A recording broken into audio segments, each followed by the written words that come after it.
mínimos, ¿verdad?, que deben tener para su disposición final. De ahí que viene la obligatoriedad de que los efluentes sean tratados. Entonces, hablamos ahí de las plantas de tratamiento. Correcto. Los efluentes, digamos, que se originan... Profe, sí. hay que grabar. Hay que grabar. Vamos a ver si me permite. No te permite. Hay que puso en el chat, por eso si alguien le aparece la opción de grabar. Bueno, si alguien tiene la opción de grabar, porque acá me avisan de que no nos están permitiendo, pero no podemos todavía. No aparece, digamos. Si alguien puede grabar, por favor. Por ahí le aparece que el que ingresó primero que se va a poder grabar. Profe, creo que si a vos no te aparece, a ninguno tampoco le aparece. Sí, porque la vez pasada fue así también que alguien pudo grabar.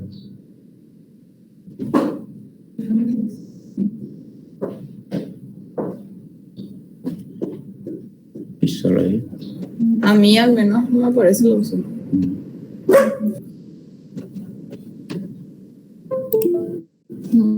No parece grabar.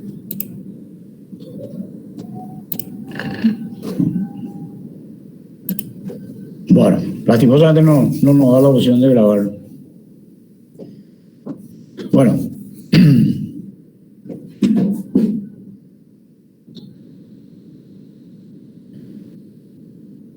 Bueno, vamos a seguir entonces, ¿verdad? No nos da las opciones para grabar, no sé, habría que consultar porque...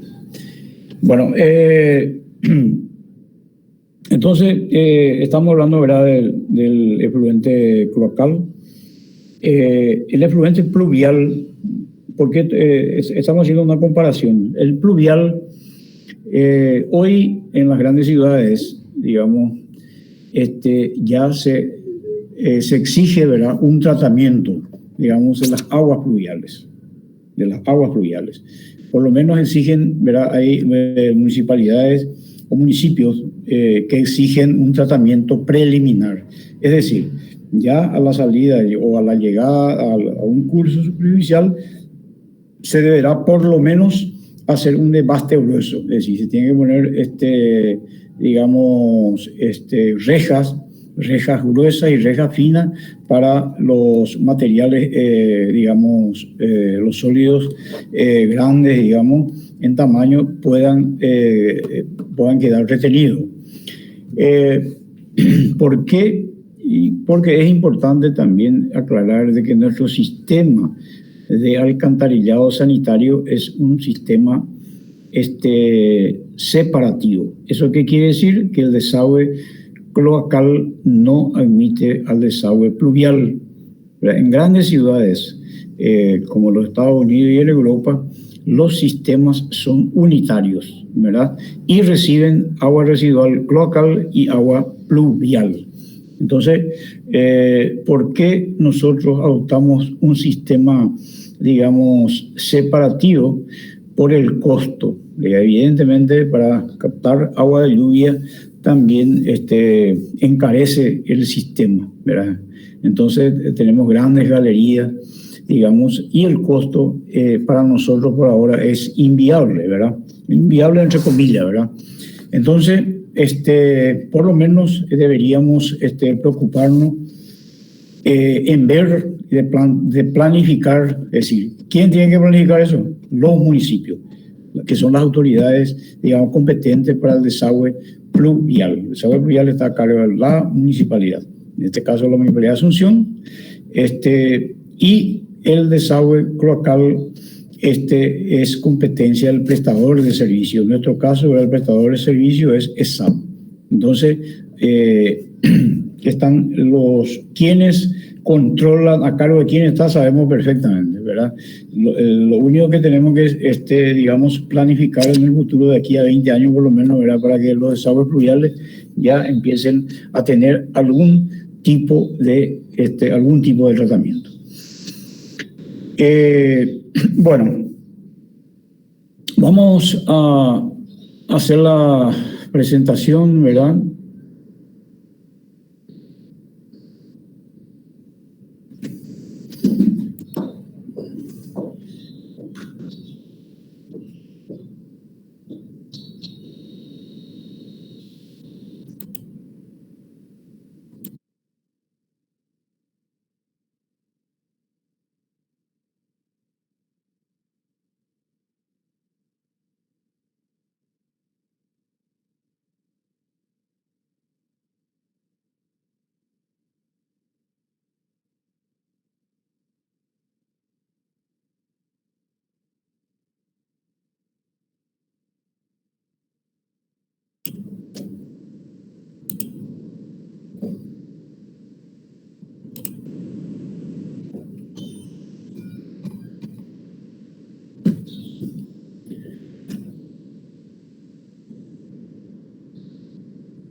Bueno,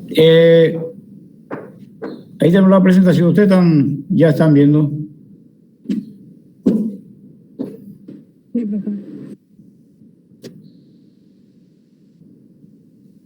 Se ve, profe. Ok, se ve, correcto. Bueno, entonces, en instalaciones prediales de desagüe cloacal, entonces tenemos, deben ser construidos conforme, deben ser proyectadas y construidas conforme a la norma paraguaya número 44, que establecen las condiciones técnicas mínimas sobre higiene, seguridad, economía y confort.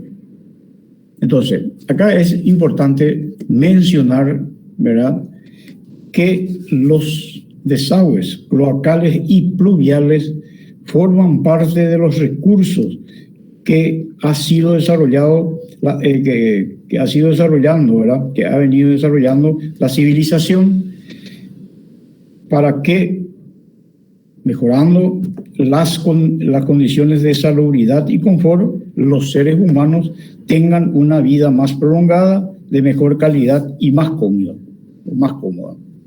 Su función, ¿verdad?, la función del desagüe, tanto pluvial como cloacal, es la de alejar de las construcciones y de los locales habitables a los desechos cloacales, conduciéndolo a un lugar en donde se trata y se lo elimina. Y las aguas de lluvia se encausa hasta llegar a un curso superficial. Entonces, eso es importante, ese es el objetivo, y eso también lo dice nuestra norma, la norma paraguaya número 44, ¿verdad? En el punto 1, el objeto de la norma, establece las exigencias técnicas mínimas en cuanto a higiene, seguridad, economía y confort que deben reunir las instalaciones domiciliarias de desagüe sanitario, ¿verdad? Entonces, eso es lo importante. Entonces, ¿qué son los desagües domiciliarios? ¿Qué son los desagües domiciliarios? ¿Verdad? Son líquidos que están mezclados, digamos, en diferentes proporciones con sólidos, ¿verdad? Y a esta mezcla lo llamamos efluente doméstico o aguas residuales. Y los desagües pluviales reciben agua de lluvia y la proveniente del riego excesivo y en ciertos casos del lavado de pisos. Entonces, se le da nombre a cada uno de estos, ¿verdad?, especialmente a la parte de desagüe cloacal, ¿verdad?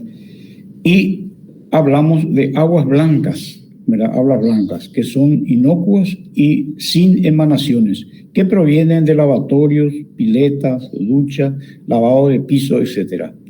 Y aguas negras que pueden ser contaminantes y tener emanaciones desagradables y a veces nocivas por contener desechos humanos, vegetales y o animales. Eso viene a ser entonces la diferenciación entre aguas blancas y aguas negras, digamos. Lo que se hace generalmente hoy con la reutilización del agua es utilizar las aguas blancas. Entonces hay que separar, digamos, las instalaciones en cuanto a al conducto que lo llevan, ¿verdad? El desagüe que sale directamente del inodoro, entonces tiene un destino ya directamente a la descarga, ¿verdad? Y lo otro, ¿verdad? Si es que tenemos que reutilizar las aguas blancas, entonces lo podemos hacer un tratamiento previo y reutilizar, por ejemplo, en el inodoro y para lavados, para riego, para lavado de piso, ¿verdad? Eso está establecido, ¿verdad? Nosotros todavía no tenemos una legislación, pero los vecinos sí, los países vecinos, ¿verdad? Ya tienen bastante desarrollado, ¿verdad? Hay la reutilización del agua hoy es una verdadera, digamos, revolución en el sentido de que lo estamos usando.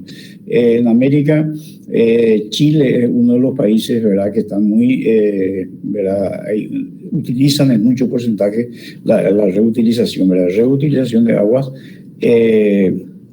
aguas servidas, en este caso aguas blancas, ¿verdad? Y México también, ¿verdad? Nosotros estamos todavía a nivel de trabajo final de grado, de tesis, estamos tratando, ¿verdad?, de introducirnos en la utilización. Es un poco difícil por la cantidad de recursos disponibles que tenemos, ¿verdad?, nosotros a nivel país, ¿verdad? Tenemos demasiado agua, digamos, disponible per cápita. Entonces, prácticamente no nos preocupa demasiado, digamos, de la reutilización. Pero desde el punto de vista del tratamiento es necesario, ¿verdad?, ir haciendo esta distinción y, si no, si es posible, la utilización. Entonces, Profe, sí. aguas grises es lo mismo entonces que aguas blancas.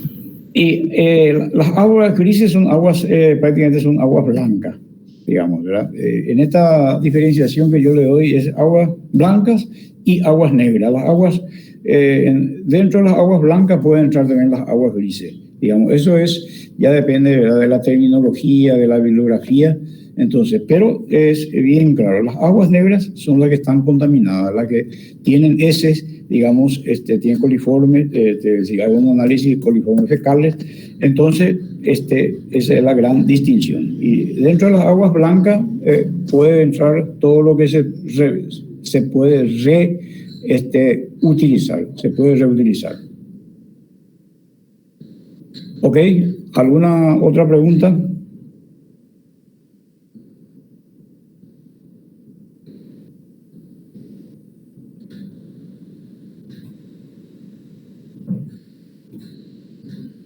Bueno, seguimos entonces. En los desagües cloacales y en gran parte de los desagües pluviales, el efluente se desplaza por tuberías cerradas, ¿verdad?, por conductos cerrados, que impiden su salida por puntos indebidos. Estas tuberías forman conjuntos más o menos complejos según el tipo de efluente, según el tipo de edificio, de sus usos previstos, pero son todas similares en ciertos aspectos de su realización. ¿Y cuáles son los componentes principales? Sí. ¿Vos estás cambiando tu PowerPoint? Oh. ¿De qué? El PowerPoint, ¿vos estás cambiando? No estoy cambiando. Estoy cambiando. Estoy haciendo un comentario sobre el desagüe cloacal y el desagüe pluvial. Entonces, porque sé que no están en las presentaciones. Entonces, estoy, digamos, haciendo ciertas explicaciones, ¿verdad? Por ejemplo, estas tuberías, ¿verdad?, es lo principal de un sistema, ¿verdad?, que son los que transportan, digamos, el fluente desde el lugar de origen hasta su disposición final previo tratamiento en una planta. En ese aspecto, ¿verdad? Las tuberías que se utilizan hoy, tanto el desagüe cloacal como el desagüe pluvial, hay varias, ¿verdad? Están las de PVC, especialmente para desagüe cloacal, para redes colectoras públicas y para instalación interna de edificios. Bueno, ahora sí estoy cambiando. Deben ser proyectadas y construidas, ¿verdad? Los desagües, proyectos de desagüe o proyectos de instalación, de manera a conseguir un rápido escurrimiento y fácil desobstrucción. El rápido escurrimiento se va a conseguir, ¿verdad?, utilizando las tuberías, digamos, con una rugosidad menor a la resistencia al escurrimiento del fluido, ¿verdad? En este caso del efluente cloacal. Entonces, estas tuberías, las tuberías en general de PVC, de plástico, ¿verdad? O de PRFB, PVC con fibra de vidrio, digamos, tienen una menor resistencia, ¿verdad? Es decir, hay una finura de sus paredes que hace que no haya demasiada resistencia al escurrimiento. Fácil de desobstrucción, tenemos que instalar, digamos, registros, ¿verdad?, convenientemente ubicados, distanciados de un registro a otro registro. Se tranca la tubería interna, entonces tengo que solucionar, ¿verdad? Ese ya no es responsabilidad del prestador, sino que cada uno tiene que solucionar ese inconveniente. Por eso los registros los vamos a colocar a una distancia conveniente en función al equipo de desobstrucción o al equipo de mantenimiento disponible, digamos. Hoy, para desobstruir las tuberías colocadas, digamos, por la prestadora de servicios en la calle, ¿verdad?, en la vía pública, lo hacen directamente a través de hidrojet, de camiones hidrojet, que tienen la presión y tienen las herramientas necesarias como para ir penetrando dentro de la tubería trancada. Entonces, si tengo esos equipos, no tengo ningún problema, ¿verdad? Los registros en la calle están generalmente a 100 metros o menos y como máximo 120 metros. Entonces, esas son las distancias permitidas, ¿verdad? ¿Por qué? Porque el alcance de estos equipos que ustedes alguna vez vieron por ahí destrancando puede trabajar eficientemente hasta 120 metros, ¿verdad? Estamos hablando de distancias horizontales. También el proyecto nuestro proyecto de instalación, una vez construida, debe impedir el paso de los gases y animales. Esto se consigue colocando una cámara sifonada o un sifón, digamos, entre el ramal domiciliario y el registro principal. El ramal domiciliario está en la calle, ¿verdad?, que está debajo del cordón en la vereda hasta el colector cloacal. Y en ese trayecto tengo que colocar una cámara sifonada de manera tal que los gases provenientes de la red no entren dentro de la instalación. Ese es muy importante. Les comento un ejemplo que está ocurriendo en Fernando La Mora, donde se están conectando la gente masivamente porque el sistema fue construido recientemente y ya está en servicio. Como no se le cobra el derecho de conexión, entonces tampoco se le olvidó a presentar el plano de instalación sanitaria. Entonces, y tampoco colocaron esa cámara, digamos. Entonces, ¿cuál es la queja que tienen los vecinos? De que después de conectarse a la red cloacal, empezaron a tener olores dentro de la casa. Y eso es normal, ¿verdad?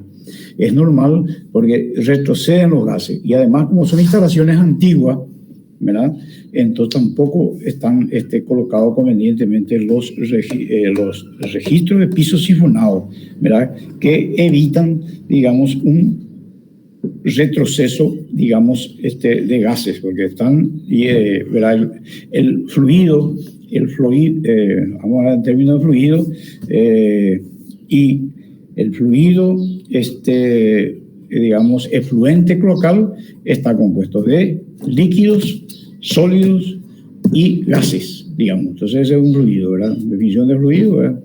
Tenemos esos tres componentes. Otra de las funciones es impedir pérdidas de líquidos, escape de gases. Sí.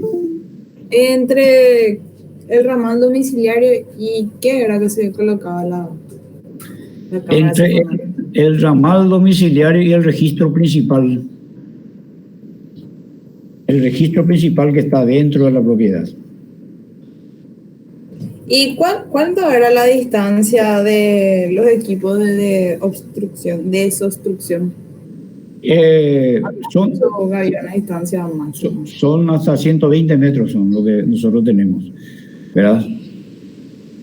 Son equipos, digamos que se les llaman generalmente Hydrojet o con el nombre antiguo de Baxtor, porque los primeros equipos que fueron traídos a Paraguay eran de esa marca Baxtor, ingleses, ¿verdad? Que hoy están ya fuera de servicio por el tiempo, por la edad, digamos, la vida útil ya fenecida, digamos. Entonces, hoy se traen nuevos equipos, ¿verdad? Construidos en el Brasil especialmente, ¿verdad? Entonces, meten agua a presión, ¿verdad? Generada por el mismo, vienen montados sobre un camión, digamos, generan su propia presión, inyectan dentro de la tubería, pero también tienen equipos percutores o tipo tornillo, digamos, como para triturar o sacar cualquier tipo de elemento, ya sea ladrillos, digamos, hormigón, pedazo de hormigón, piedra, todo lo que pueda entrar al sistema generalmente a través de los registros, ¿verdad? Que son públicos, ¿verdad? La gente abre, tiran basura, ustedes no van a creer, ¿verdad? Pero así lo hacen en muchas partes, ¿verdad? O los registros mismos están sin tapa, entonces vienen y tiran ahí cualquier cosa. Lo que salen de la casa generalmente son trapos de cocina y demás cosas. Por eso la conexión, el ramal domiciliario está limitado a 100 milímetros, no más de 100 milímetros, ¿verdad? Una de las condiciones es eso. Primero, que no haya una carga puntual grande, digamos, y segundo, que si hay un atascamiento de algún material que sale de la casa, ¿verdad? Que entra a través de los baños o la cocina, entonces se tranque dentro de la propiedad y no dentro del ramal. Bueno, entonces, cuando se tranca dentro de la propiedad, el propietario debe solucionar.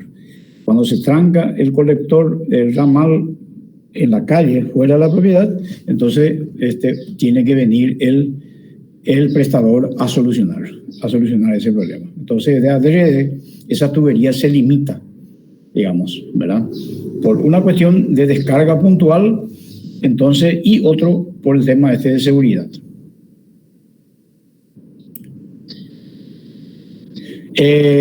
Bueno, esto es otra clasificación, ¿verdad? Nosotros ya clasificamos acá en aguas blancas y aguas grises, ¿verdad? En esta presentación hablan de aguas negras y aguas hervidas, ¿verdad? No se preocupen. Y después es aguas industriales. Eso cada bibliografía, digamos, varía, ¿verdad? Varía la bibliografía. Bueno, hasta acá, entonces, nosotros estamos hablando de un sistema de desagüe cloacal, ¿verdad? ¿Qué pasa si es que no tenemos sistema de desagüe cloacal? Debo solucionar el problema de tratamiento y disposición final. Entonces, voy a recurrir a sistemas individuales para solucionar ese problema. Bueno, es también una presentación, ¿verdad? Hoy este tipo se sigue usando acá en departamentos centrales muchas veces. Estas son las letrinas sanitarias que hoy también se sigue usando en el sector rural, donde no hay alcantarillado, no hay redes de alcantarillado. Entonces la disposición es así como se está indicando, ¿verdad? Y si no tiene agua, ¿verdad? Entonces hay un pozo seco, este es una pequeña casita, ¿verdad? Sobre un pozo excavado, y directamente ahí va la materia fecal, orina, todo eso. Y si no hay agua es seco, y también se puede construir con alternativa B, que es un pozo negro, digamos. Esto es una manera de indicar, digamos, y mostrar que este tipo de tratamientos de evacuación existen todavía. Acuérdense que a nivel nacional nosotros tenemos una cobertura máxima de 14 a 15% de alcantarillado sanitario. De ese 15% aproximadamente, con las habilitaciones de las nuevas plantas de tratamiento, creo que estamos en el orden del 5 al 6%, ¿verdad? De plantas de tratamiento. Entonces, hay gran déficit en redes colectoras y en tratamiento, ¿verdad? En muchas partes, en muchas ciudades cabecera de departamento se tiene ya tratamiento, ¿verdad? Plantas de tratamiento. Pues vamos a ver qué tipo de plantas de tratamiento.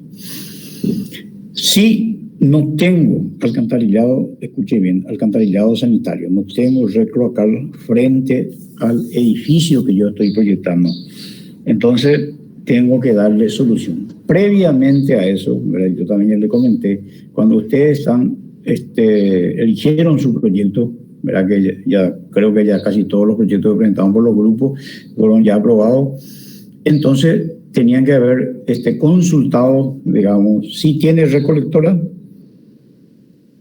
de efluentes cloacales, si tienen agua potable, si tienen servicio de energía eléctrica, ¿verdad? Estas son consultas previas que uno hace, ¿verdad? Para hacer un proyecto. ¿Por qué? Porque si yo no tengo alcantarillado sanitario o no tengo agua, entonces tengo que darle en mi proyecto la solución de abastecimiento de agua y el sistema de alcantarillado sanitario o el sistema cloacal, ¿dónde voy a hacer? Entonces, si no tengo, vamos a suponer que no tengo colector, entonces tengo que solucionar con una pequeña planta de tratamiento, ¿verdad? Que se reconoce como cámara séptica. Entonces voy a hacer como esto que están acá en el dibujo, ¿verdad? Sale de la casa, que está acá es un registro, y este registro va a lo que se llama este es el que, este circular que está acá es una cámara séptica. ¿Qué es la cámara séptica? Es la planta, la planta más pequeña que podemos construir, ¿verdad? Con un tratamiento biológico, ¿verdad? La materia orgánica que llega, digamos, a esa cámara séptica se degrada a través de bacterias que se llaman anaeróbicas, es decir, son bacterias anaeróbicas, son las bacterias que para hacer la degradación de la materia no necesitan de aire, no necesitan oxígeno. Entonces, por eso es anaeróbica y, por supuesto, por eso tienen también olores, ¿verdad? Porque es anaeróbico. Entonces, esa es la pequeña plantita de tratamiento.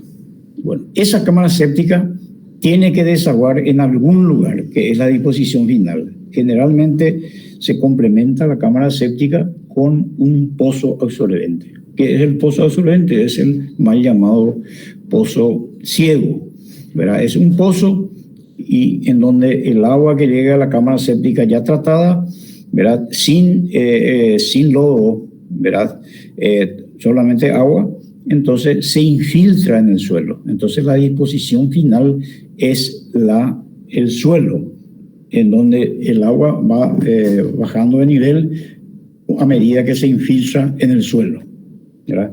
Hay condiciones especiales también, ¿verdad? El suelo tiene que ser un suelo especial, ¿verdad? El mejor suelo es arenoso o areno arcilloso o areno limeso, una mezcla ¿verdad? Nosotros conocemos qué tipo qué suelo, ¿verdad? Arena, arcilla, limo y la combinación de cada uno de ellos, ¿verdad? Es donde sale si hay un porcentaje de arena más que el otro, ¿verdad? Areno arcilloso. Si hay una mezcla entre el porcentaje mayor de arena con limo, areno limoso. Entonces, esas son las mezclas. Entonces, el que mejor se comporta para Un pozo absorbente es el suelo arenoso o una mezcla de suelo arenoso con arcilla, ¿verdad? Siendo la mayor proporción la arena. Entonces, sirve. Entonces, lo que hago es una construcción especial que vamos a ver después, ¿verdad? En donde los ladrillos se le dejan unas juntas, de manera que por esas juntas, digamos, pequeñas aberturas, ¿verdad?, se pueda infiltrar. Se hace un estudio también para eso, ¿verdad? Un pequeño estudio que se llama estudio de percolación. Bueno, entonces tengo cámara séptica, pozo solvente. El otro tipo es cámara séptica con una irrigación superficial, y otro es cámara séptica, trincheras filtrantes. Entonces, esto que está acá, vamos a ver si tenemos otro más autorizado, creo que hay. Entonces, este más o menos es el campo de infiltración, ¿verdad? De una cámara séptica, de la cámara séptica va a un campo de infiltración. ¿Qué es lo que se hace? Si el suelo no es, digamos, lo permeable que uno quisiera, entonces lo que hace es crear un campo. Es decir, voy a sacar el suelo, vamos a poner que sea arcilloso totalmente, voy a sacar la arcilla y voy a llenarlo de arena, por ejemplo. Y ahí voy a infiltrar el efluente, ¿verdad? Voy a hacer un campo de infiltración, una parte se va a infiltrar y otra parte se va a evaporar. Para esta solución tengo que tener el terreno necesario. Normalmente ese terreno no tenemos. Entonces, esa solución también casi es inviable si es que no tengo el terreno. Viene a ser un esquema, digamos, en donde yo tengo acá el colector, digamos, este es el colector de la casa, digamos, y va hasta una cámara séptica. De esta cámara séptica va al campo de infiltración o se va a un pozo absorbente. Viene a ser una cámara séptica, ¿verdad? El corte, una cámara en planta abajo y arriba en corte, ¿verdad? Tiene una entrada, digamos, y tiene una T en la entrada, y 0,05 metros más bajo tengo la salida. Entonces, esta disposición, acá se queda líquido. Tiene un tiempo de retención generalmente de 1 día a 0,5 días. Entonces la mitad de 1 día, medio día. Y después el lodo se convierte, ¿verdad? Una vez que trabajen las bacterias, se va el lodo, digamos, digerido, se deposita como lodo, como barro, ¿verdad? Un lodo fresco, ¿verdad? Y esto viene a ser en planta. Esto se calcula, hay una norma, ¿verdad? Las normas brasileras, ¿verdad? Están dan las fórmulas, digamos, cómo calcular esta cámara séptica, y la menor cámara séptica está a más de 1000 litros, es decir, 1 metro cúbico, superior a 1 metro cúbico. Entonces, esta es la cámara séptica. Esto se puede construir en mampostería, tiene que ser impermeable, o si es más grande, en hormigón, ¿verdad? Este lodo, por lo menos, tengo que limpiar cada 2 años, ¿verdad? Hay que ver la generación del lodo y después eso se tiene que ir, digamos, sacando este barro, seca el barro y se dispone, digamos. No es tanto así como dicen la gente, voy a usar como abono. Se puede usar como abono, la gente lo usa, ¿verdad? Pero hay que hacer un análisis del lodo a ver si no hay algún tipo de contaminante, unos huevos, ¿verdad? Que se llama huevo de Milton, ¿verdad? Que puede quedarse en el lodo, ¿verdad? Y eso no es inocuo, sino que digamos, puede causar algún tipo de enfermedad.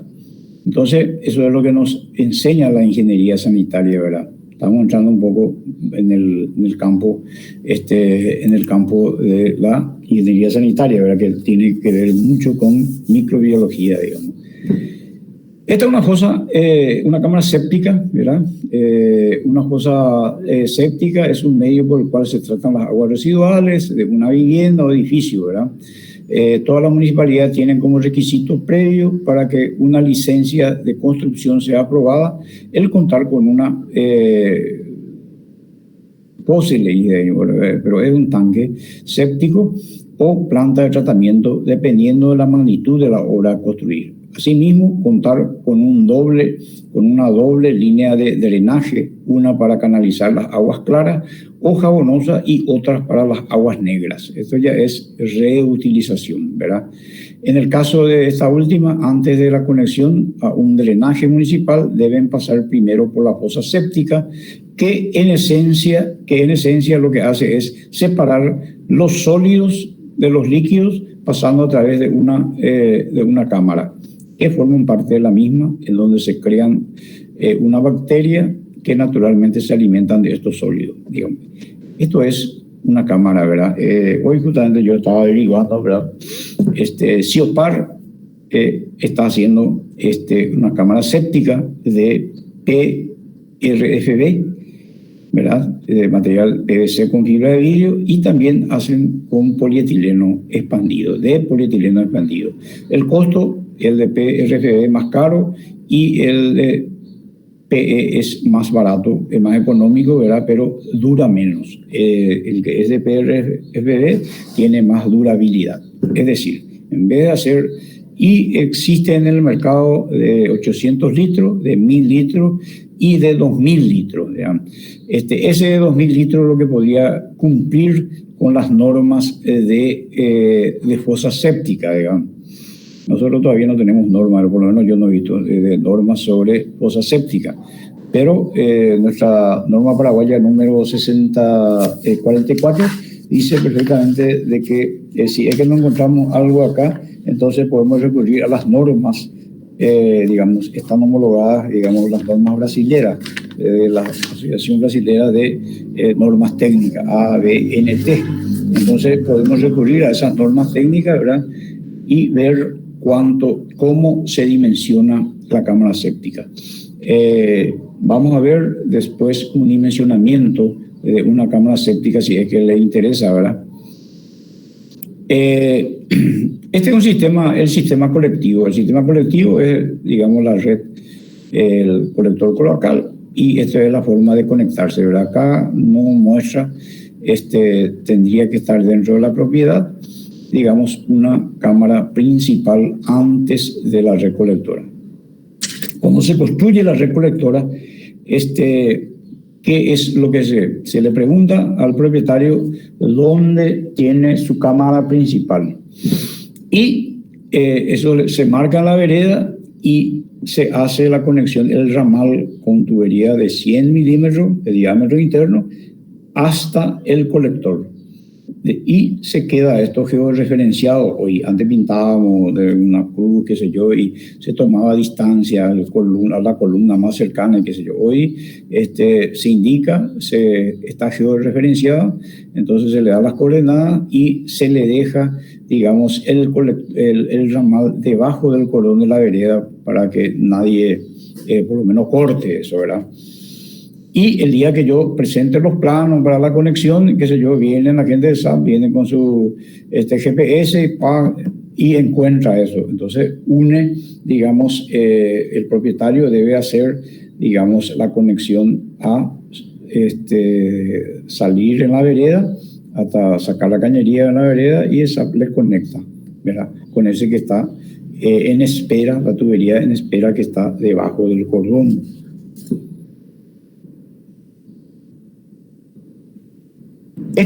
Buenas tardes. Disculpame que te interrumpa, Inge. Sí. La clase parece... ¿Cómo? Se está grabando, Inge. No se está grabando. No, justamente hay una compañera ya dijo, ¿verdad? No podemos grabar porque no me permite grabar. No me da la opción de grabar. Por eso es lo que no estoy grabando. Si alguien tiene esa opción, me dijeron también que no le permiten, ¿verdad? Ese ya fue... está grabando un compañero, dice. Bueno, pues a mí no sé por qué. Después le vamos a preguntar al compañero. Vamos a pedirle al compañero que comparta que también comparta conmigo, ¿verdad? La grabación. Perfecto. Bueno, sí. Para la próxima se podría probar cambiando el enlace del Meet y entonces ahí ya le va a caer al propietario. Cambiando el enlace del Meet. Cambiando el enlace del Meet del Classroom. Bueno, También se podría probar, ya que no aparecen más la opción de grabar. ok, listo, gracias. Bueno, este es el pozo de absorción, ¿verdad? Que nosotros hasta hoy, ¿verdad? Decimos cámara séptica, pozo ciego. El pozo ciego es un pozo de absorción. Entonces, el tratamiento final de la cámara séptica es este punto, ¿verdad? Es este pozo de absorción. Entonces llego al pozo de absorción, esto es prefabricado, compro así, hago la excavación y meto ahí, ¿verdad? Normalmente se hace también en forma circular, con paredes conjuntas, si hago de ladrillo, de mampostería, le hago conjuntas secas, de manera que se haga la infiltración, ¿verdad? Se puede hacer la infiltración. Esto que está acá es un pozo de absorción, también conocido como pozo de filtración. Es una cámara cubierta de paredes porosas que permite que el agua se filtre lentamente al terreno. El pozo de absorción se puede dejar vacío y recubrir con un material poroso para dar soporte y evitar que colapse, o dejar sin cubrir y llenar con piedras grandes y grava. Las piedras y las gravas evitarán que las paredes se colapsen, pero dejarán espacio adecuado para las aguas residuales. Normalmente lo que se hace es, en el fondo, se le pone una camada de piedras trituradas, ¿verdad? Tercera, y esto también sirve como filtro, digamos.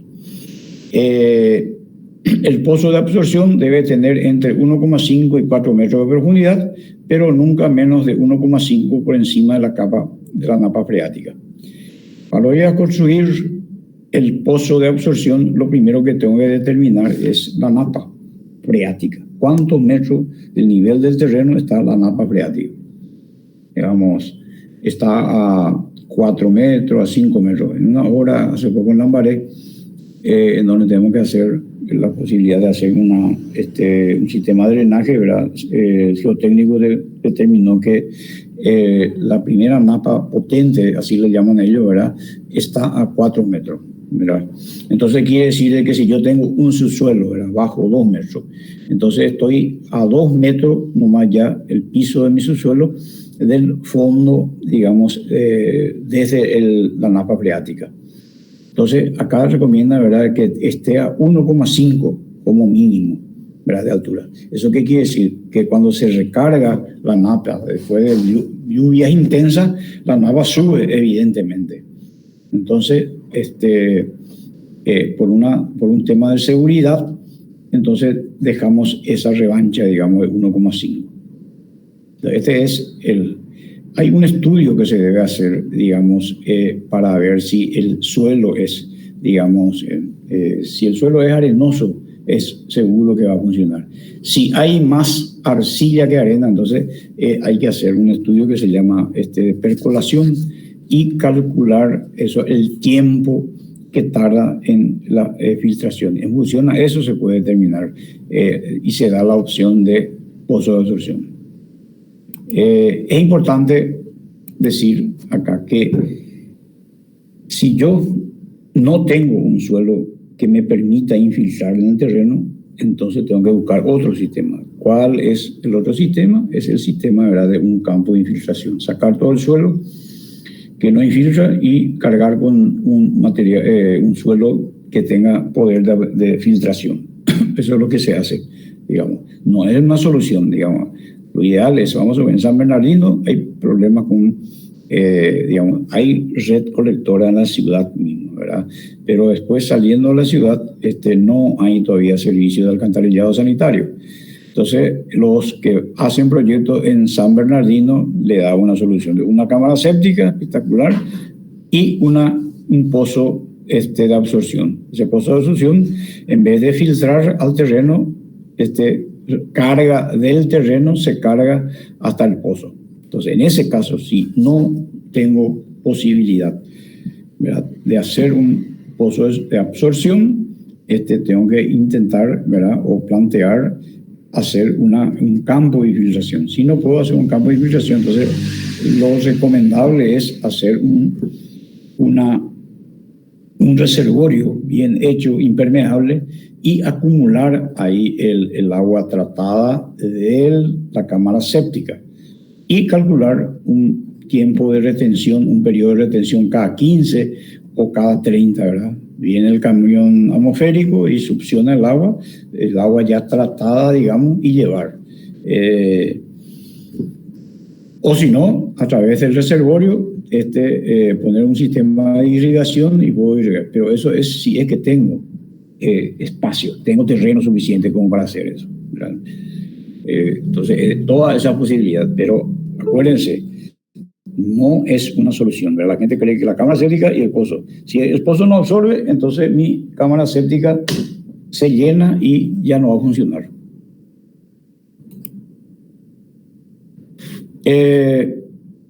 Esto, digamos, es una planta de tratamiento. La planta de tratamiento es una planta de tratamiento convencional, digamos. Importante saber dónde hay planta de tratamiento, ¿verdad? Hoy acá en Asunción hay una planta, ¿verdad?, en Bellavista, digamos, sur, y otro es, Bellavista Norte, perdón, acá norte, en la costanera, y se está construyendo ahí una planta de tratamiento, ¿verdad? La cuenca de Letán, que afecta una parte de Luque, la avenida Madame Lynch, y Fernando de la Mora, van al túnel, digamos, viene por Parque Guazú, se descarga en el túnel que está por la avenida Primer Presidente y se conectan al lanzamiento, hoy el lanzamiento provisorio, digamos, en Puerto Botánico. Eso se va a conectar después a la planta de tratamiento de Bellavista Norte. Entonces, estamos teniendo ahí una planta. Otra planta está en construcción, creo que ya ha terminado la construcción, que está allá cerca del puerto, en Varadero. Bueno, esas son las plantas de efluente, ¿verdad? Las primeras plantas de tratamiento de efluente cloacal que se está construyendo en Asunción. Viene a ser un tratamiento previo. Esto que estamos viendo acá es una cámara séptica, ¿verdad? Esto es, se va a un registro, se va a una cámara séptica. De esta cámara séptica debe ir a un pozo de absorción, ¿verdad? O ver la calidad del efluente, y si tengo un arroyo cercano, ¿verdad?, casi seguro, ¿verdad?, que la cámara séptica no va a reunir con las condiciones necesarias de calidad de vertido, porque en el mejor de los casos tiene un 60 a 65% de eficiencia una cámara séptica, ¿verdad? Se lo puede pasar eso a través de un filtro biológico, entonces la eficiencia va mejorando, ¿verdad? La eficiencia va mejorando. Tendría que tener como mínimo un 80% de eficiencia para que el agua residual cumpla con las normativas de vertido. Ya es aguas industriales. Entonces las aguas industriales, ¿verdad?, tienen todo un proceso carísimo, como esta, por ejemplo, ¿verdad?, que es un sistema completo, ¿verdad? Es el pretratamiento, donde están las rejas finas y rejas gruesas. Llega a una cámara de carga y va a una decantación, primaria, un tratamiento secundario, una decantación secundario y un tratamiento terciario.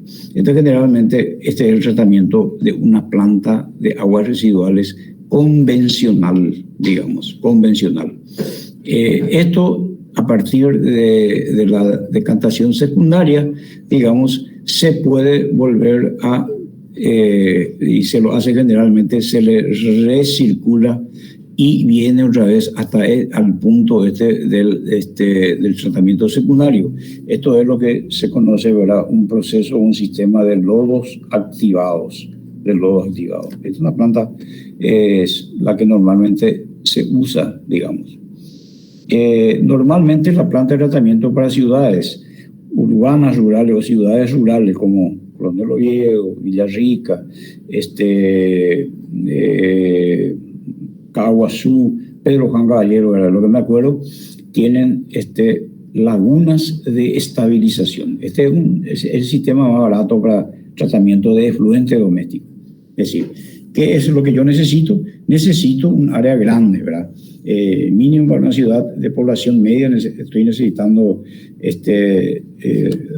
12 a 20 hectáreas, ¿verdad? En el orden de 1,5 a 2 metros cuadrados de terreno por habitante.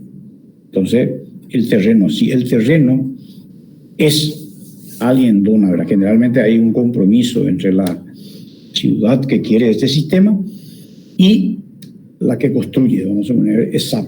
Entonces, ¿qué pone la autoridad local? Pone, ¿verdad?, el terreno. El terreno es caro, ¿verdad? Si voy a conseguir terreno a bajo costo, entonces yo puedo, digamos, utilizar la laguna de estabilización, porque necesita mucha área.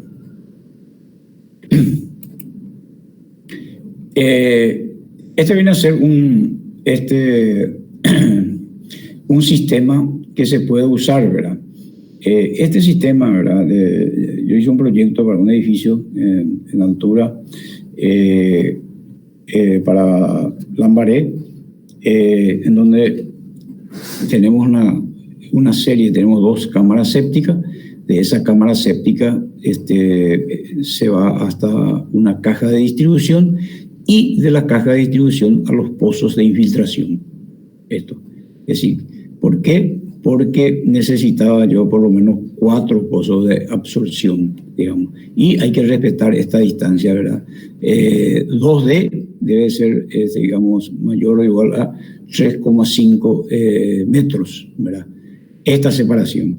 Entonces, viene a ser el sistema que se utilizó, ¿verdad? Y está el otro también que aplicamos en otro proyecto, ¿verdad? Que es el tanque séptico, y se va hasta la zanja. Estas son las zanjas en planta, ¿verdad? Zanja de infiltración, ¿verdad?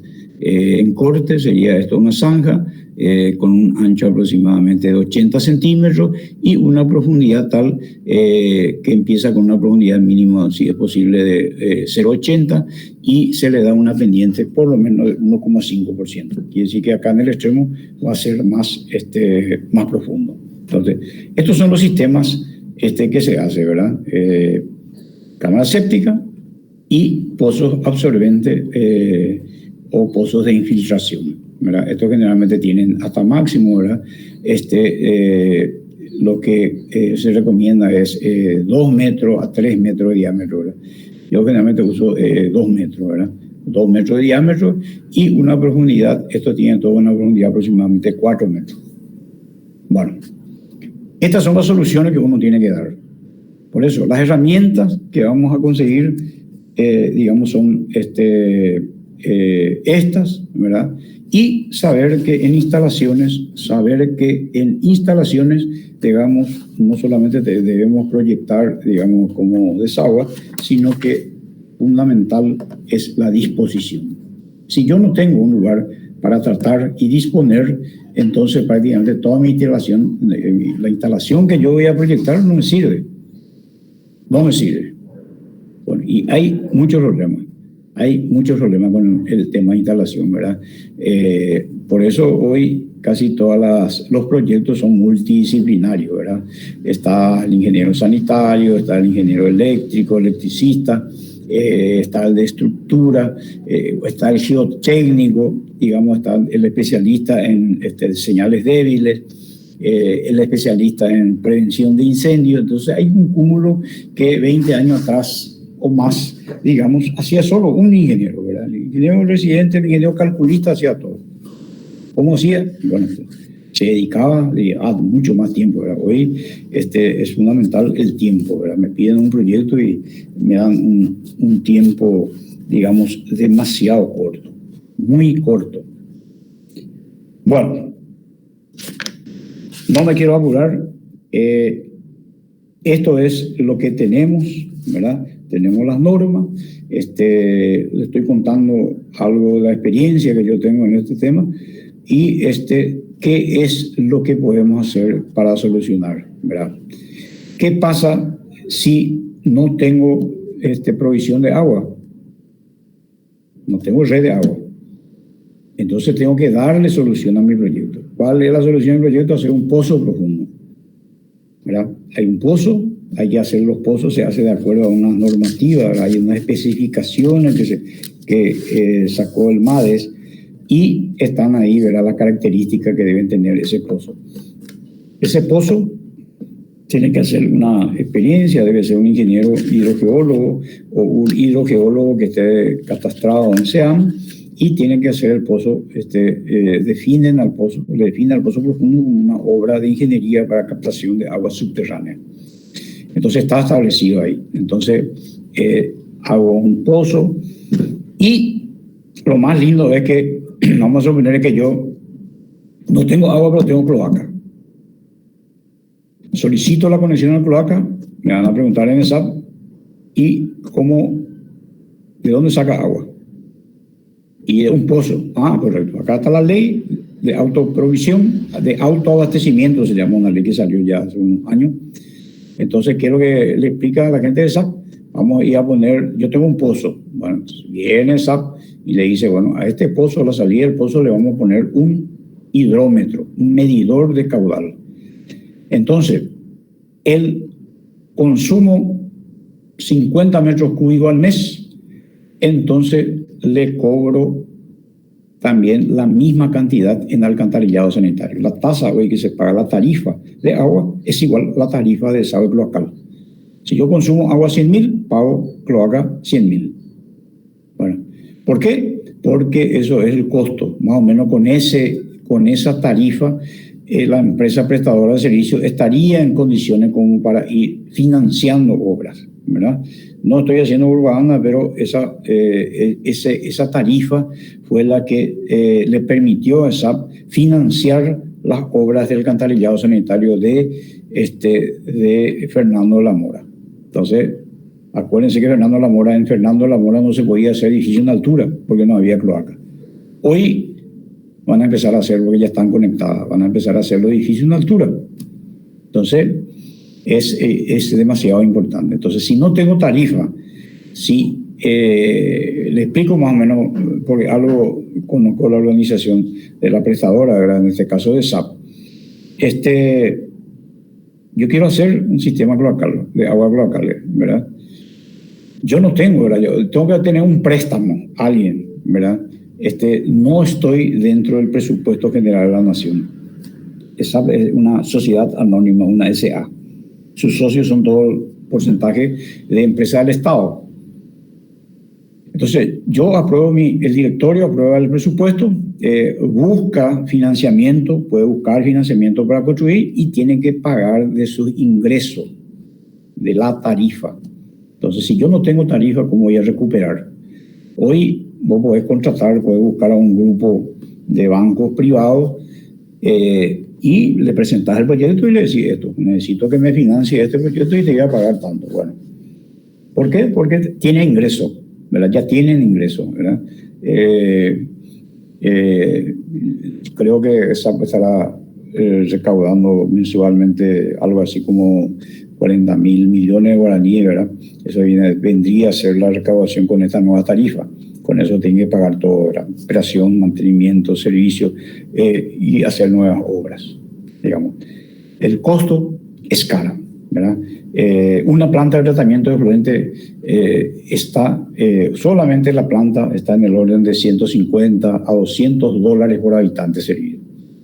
Entonces, es caro, es la planta de tratamiento. Entonces, ¿qué es lo que tenemos que hacer?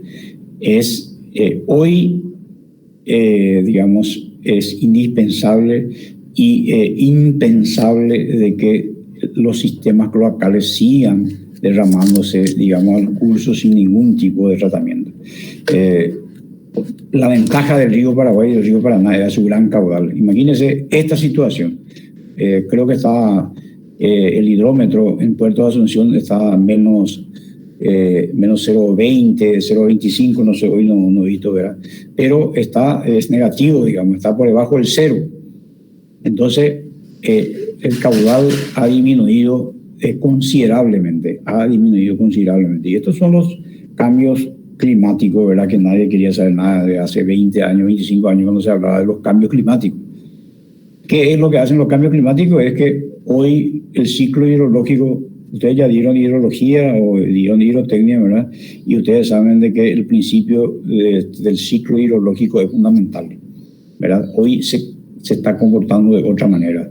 Las lluvias, totalmente era en la época de lluvia. El niño y la niña también se desplazaron. Entonces, hay un cambio total, ¿verdad? Digamos, entonces tenemos que buscar nuevos, modelos, nuevos paradigmas para dimensionamiento, ¿verdad? Hace meses atrás, ¿verdad?, que tuvimos lluvia extraordinaria y tuvimos muchísimos problemas con la cabecera de los puentes y los puentes mismos, ¿verdad? Las luces posiblemente de los puentes no estaban bien dimensionados. ¿Por qué? Porque no se hizo un estudio integral de la cuenca.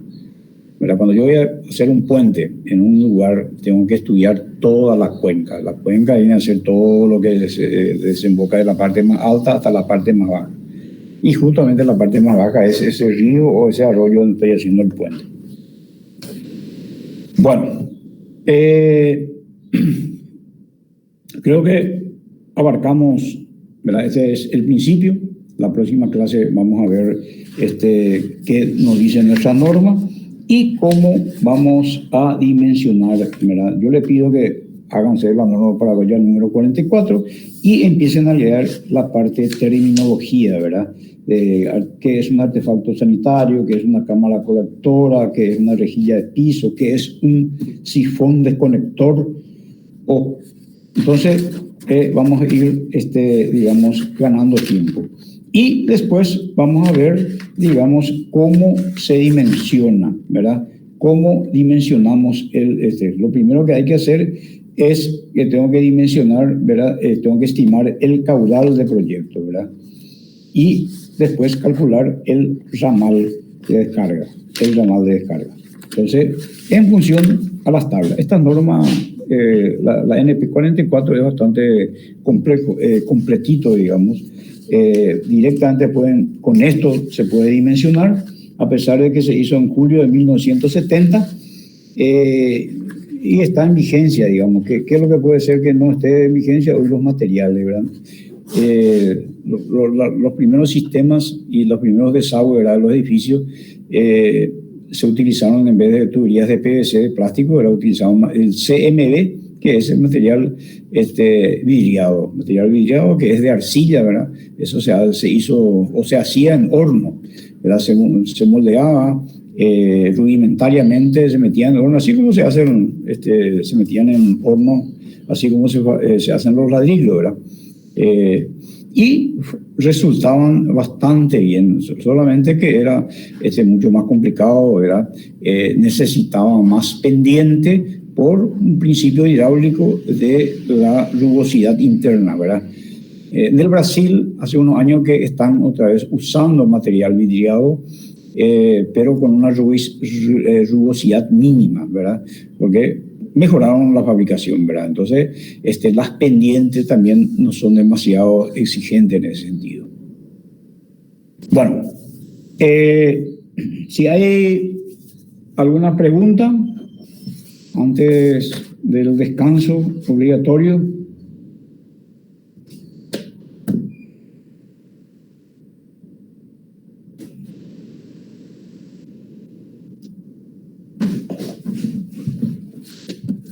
Si tiene alguna pregunta.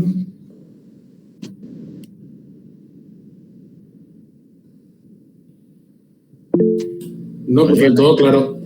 Todo claro. No, hace rato estoy hablando, entonces no. Si me perdí o me salí del... Bueno. Inge, yo tengo una consulta. ¿Qué pasa, por ejemplo, con las curtiembres, por ejemplo, o con los frigoríficos? Bueno, los frigoríficos curtiembres, ¿verdad?, tienen que tener necesariamente su planta de tratamiento, ¿verdad? Vamos a suponer que un frigorífico determinado se quiere conectar al colector cloacal que pasa por ahí. Entonces, internamente debe tener una planta de tratamiento y las normativas del ERSAM me dice que un término, ¿verdad? Uno de los análisis que debe poner DBO 250, es decir, mínimo su DBO debe ser 250 para lanzar a un colector público, porque ese colector público se supone que va a ir a una planta de tratamiento. Todavía no se van a la planta de tratamiento, Pero de cualquier manera está bajando su DBO de 800, de 1000, tiene que bajar a 250. Entonces, y si no hay colector, debe tener una planta de tratamiento y la exigencia es mucho más. Tiene que lanzar a un curso. Al río Paraguay, por ejemplo, debe trazar con un DBO, demanda bioquímica de oxígeno menor que 50 miligramos por litro. Entonces, no se cumplen. Las curtiembres son las que contaminan más, le siguen los frigoríficos y en el caso de acá, de la zona de Carapeguá, ¿verdad? Ellos directamente, ¿verdad? Ahora están intervenidas, pero algunos curtiembres altamente contaminantes. El arroyo que está cerquita de la ciudad de Carapeguá, que no me viene ahora el nombre, entonces está totalmente contaminada. Y de ahí ese viene otra vez, ese arroyo, digamos, está contaminando otra vez el lago Upoá. Entonces, hay exigencia, ¿verdad? Alguien le tiene que cumplir, alguien le tiene que exigir. Y la misma cosa que lo que pasa acá en Limpio, ¿verdad? Cerro Laguna, ¿verdad? Que se volvió rojo, ¿verdad? Es de una industria que prácticamente sin tratamiento, ¿verdad? Lanzaba directamente a esa laguna, ¿verdad? Y se fundió la laguna. Entonces, nosotros estamos dentro de la ingeniería sanitaria del tratamiento, estamos muy lejos, pero no hay otra posibilidad. Se deben exigir. Nosotros dimos mucha ventaja ya y se sigue dando el Estado, ¿verdad? El Estado le da mucha ventaja, ¿verdad?, a los industriales para que vengan a poner una planta de celulosa, en donde las exigencias no son demasiado como los Estados Unidos o con los países europeos. Entonces prácticamente vienen a invertir, pero eso no quiere decir de que le vamos a dejar de contaminar. Hay que empezar, ¿verdad? Todas las mallas curriculares hoy se adecuan a, digamos, a que cada vez tengamos más nociones de la Facultad de Ingeniería, por ejemplo, ¿verdad? De la parte civil, electromecánica y todas las otras especialidades, ¿verdad? Tiene que tener conocimiento de las leyes ambientales, ¿verdad? Entonces, eso es obligatorio para todos. Es decir, yo no puedo directamente hacer algo y estar contaminando. ¿Por qué? Porque cada vez más aumenta el precio por metro cúbico para el tratamiento de agua cruda para volverlo potable. Saco agua del río Paraguay, ¿verdad? Hace 40 años atrás salía, por decir, yo gastaba por metro cúbico, por decir, el costo de tratamiento era, por dar un número, $0.30. Y hoy estamos hablando de $20, $50 por metro cúbico. Es decir, el costo, el aumento es exponencial. Agua más contaminada, digamos, hay que hacer un tratamiento mucho más completo. Entonces, tenemos que controlar, no contaminar. Entonces, ¿cuál es la forma? De que todas las industrias tengan plantas de tratamiento. Digamos. Yo le voy a contar hace rato que estoy en este tema. Yo trabajaba en Corposana y empezamos estoy hablando del año 79, 80. Recién yo me recibía, digamos, y trabajamos con un proyecto, acompañamos un proyecto que se llama 9 ciudades. 9 ciudades del interior, ¿verdad? Entre ellas estaba San Lorenzo, Alberdi, estaba Pedro Juan Caballeros, Ciudad del Este, Encarnación, Pilar, San Juan Bautista, ¿verdad? Eso es lo que me acuerdo. Entonces, el BID, ¿verdad?, el Banco Interamericano, cuando se terminó ese proyecto, ya recomendaron hacer automáticamente alcantarillado sanitario, ¿verdad? Inclusive ellos decían, vamos a hacer agua y alcantarillado. El costo se duplicaba. Bueno, ¿qué se dijo en aquel momento? ¿Verdad? Con un buen criterio, vamos a aumentar nuestra cobertura de agua potable, pero faltaba demasiado, ¿verdad? Cuando eso no se tenía, Asunción tenía planta de tratamiento y después casi ninguna otra, ¿verdad? La cobertura era ínfima. Hoy la cobertura, ¿verdad?, estaría aproximadamente a un 85 a 90% de agua. ¿verdad? Voy a ver el examen, a ver si actualizó, pero estaríamos en el orden de 85% de cobertura. Y en aquel momento, cuando la gente decían, vamos a hacer alcantarillado, las autoridades decían, entre comillas, con buen criterio, decían, vamos a seguir dándole agua potable. ¿Por qué? Porque con el agua potable realmente, ¿verdad? Y se invierte, la Organización Mundial de la Salud dice, por cada inversión en sistema de agua potable, ¿verdad? Invierto $1 y ahorro $5 a $6 en prevención de la enfermedad, ¿verdad? Diarrea, tifoidea y otra cantidad de enfermedades que producían el agua contaminada, es decir, el agua sin tratamiento. Entonces morían mucha gente, ¿verdad? La mortalidad infantil era exponencial, morían muchas criaturas por diarrea, entonces el banco seguía, el que te prestaba la plata seguía, ¿verdad? Y los datos decían de que después de 5 años de funcionamiento de un sistema, ¿verdad?, disminuía la mortalidad infantil, por ejemplo. Entonces, después ya era importante hacer el alcantarillado sanitario, pero muchísimas ciudades seguían todavía sin sistema de abastecimiento. Por eso lo que hay demasiado, la brecha del 14% que yo le dije al comienzo, ¿verdad?, versus 85% de agua. Pero en aquel momento eso es lo que se tenía. Bueno, ahora van a decir, bueno, ¿y por qué no se pensó? Bueno,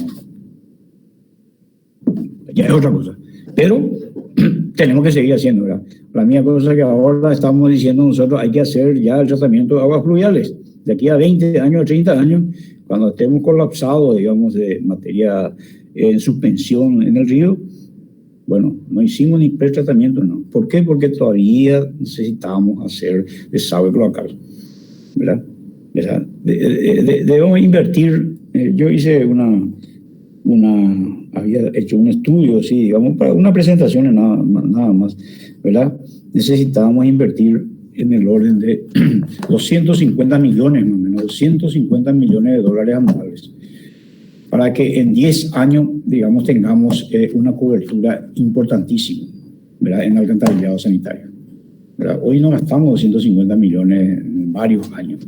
Muy poco es lo que se invierte en agua y alcantarillado. Entonces, si no hacemos una inversión en un plazo de 10 años, es decir, hay que invertir. ¿Y por qué? Y porque es salud. El agua potable y el alcantarillado sanitario forman parte de la salud, digamos, ¿verdad? En los protocolos de pandemia, de esta pandemia, ¿verdad?, que sigue, decían lavado de manos, con agua y jabón, con agua potable y jabón, ¿verdad? Eso ya se utilizó cuando tuvimos problemas de la gripe, ¿verdad?, en todas partes, ¿verdad? En México, yo estaba en México, me tocó una temporada ahí, entonces todo el mundo con tapabocas.